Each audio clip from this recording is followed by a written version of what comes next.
नंदुरबारमध्ये दगडफेकीच्या प्रकरणी 55 जणांना अटक करण्यात आली। 55 संशयित अजूनही फरार असल्याची पोलिसांची माहिती आहे।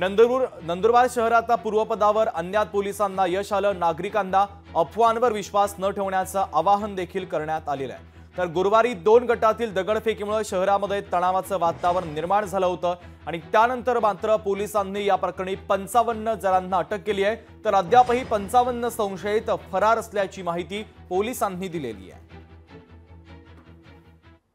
जे आपण देखावे म्हणतो त्या देखाव्यामध्ये एक ऑब्जेक्शनेबल देखावा होता आणि त्या व्यतिरिक्त काही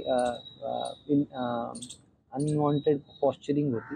त्या अनुषंगाने थोडीशी वाटते आणि त्या अनुषंगानेच FIR पण रजिस्टर झालेली आहे आणि पुढे तपास सुरू आहे। घटनाची नेमका एक्झॅक्टली कारण काय आणि याच्या मागे कोण कोण आहे ते तपासामध्ये नक्की निष्पन्न होईल आणि त्या सर्वांवर कडक कायदेशीर कारवाई करण्यात येईल। लोकशाही मराठी ऐका, पहा, जागरूक रहा।